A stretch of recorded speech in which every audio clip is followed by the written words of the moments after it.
Magandang araw at muli ngayon ay pagpatuloy natin ang pag-aaral ng salita ng ating Panginoon at doon pa rin po tayo sa ating topic na or series ng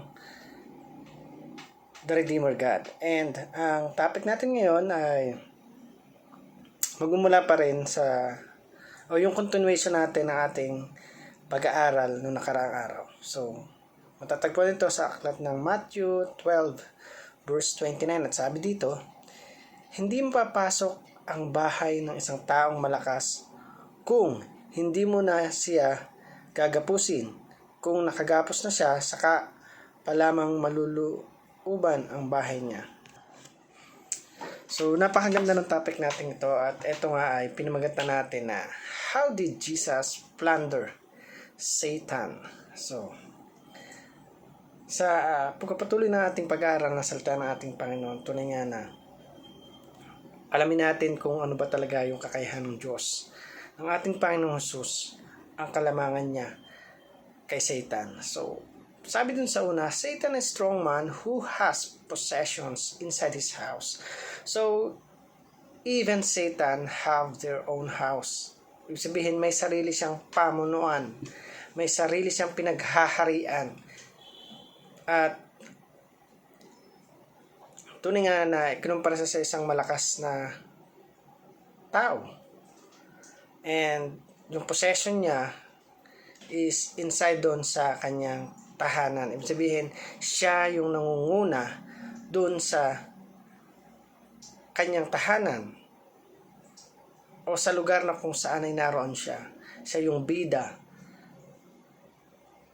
So, kung titingnan natin dito, sabi niya, kung hindi mo igagapos o gagapusin yung taong malakas,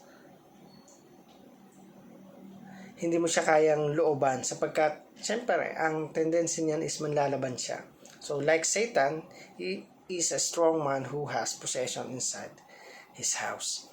Number 2, sabi dito, Jesus is the strong man who takes the possession of Satan.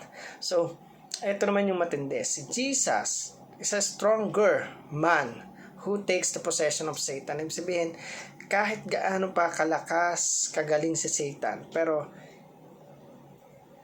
merong isa na stronger man who takes the possession of Satan. At walang iba ito kundi ang ating Panginoong Jesus na nagkatabang tao.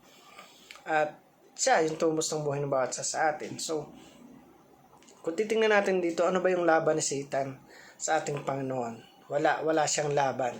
Ano man yung lakas na meron siya, ano man yung leadership na meron siya, mas daig ng ating Panginoong Jesus kung ano man yung kakayahan na meron sa Satan.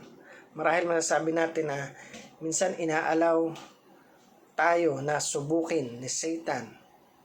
But alam ng Diyos kung kakayahan ng bawat isa sa atin. Alam ng Diyos kung ano yung kaya nating gawin. Kaya like Jesus, a stronger man, siya yung sabi nga ay nagtitakes the positions of Satan. Ibig sabihin, mas nakokontrol niya o mas magagapi niya si Satan dahil dun sa lakas na meron siya. Siyempre, ano ba yung laban ni Satan sa anak ng ating Panginoon? Number 3, sabi dito, Jesus has to bind Satan first before plundering Satan's house. Ibig sabihin, kagaya ng binasa natin, yung verse natin, nag-iisa-isa to pero meaningful siya.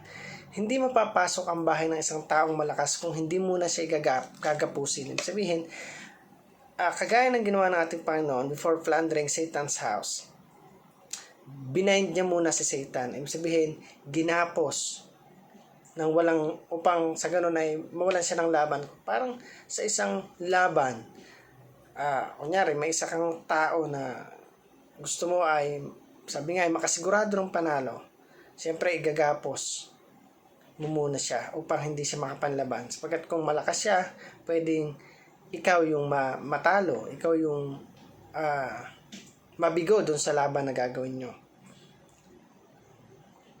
So, kinumpara siya sa isang bahay na sabi nga, hindi mapapasok ang bahay ng isang taong malakas kung hindi muna siya gagapusin.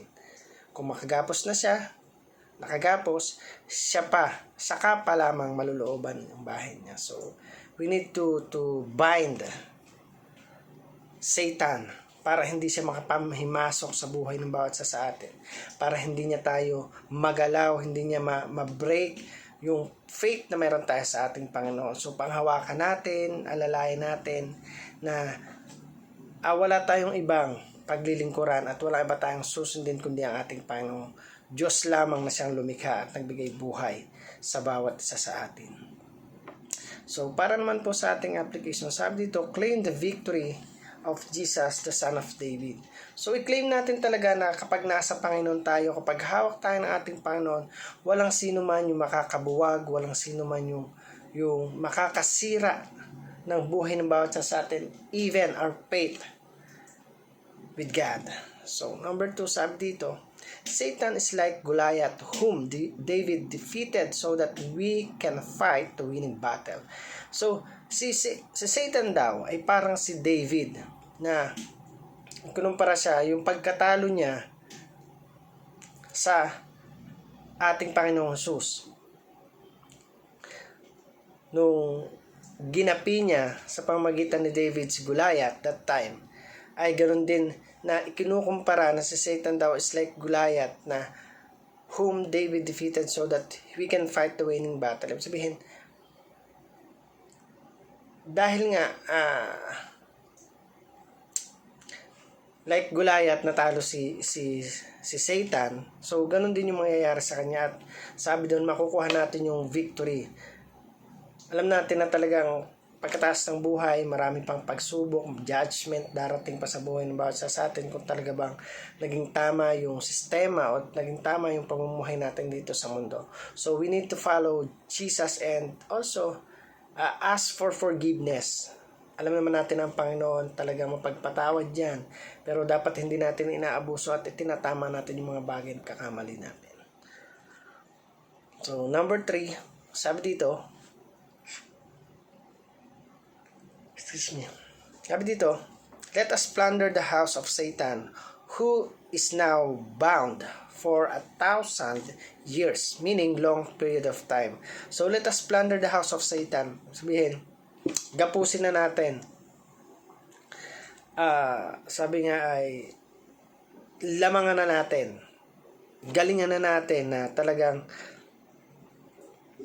ano man yung kapangyarihan na meron sa Satan, hindi naig ito sa mundo sapagkat alam natin na talagang mas makapangyarihan ang Panginoon na meron tayo sapagkat siya yung may likha, may akda ng lahat ng bagay.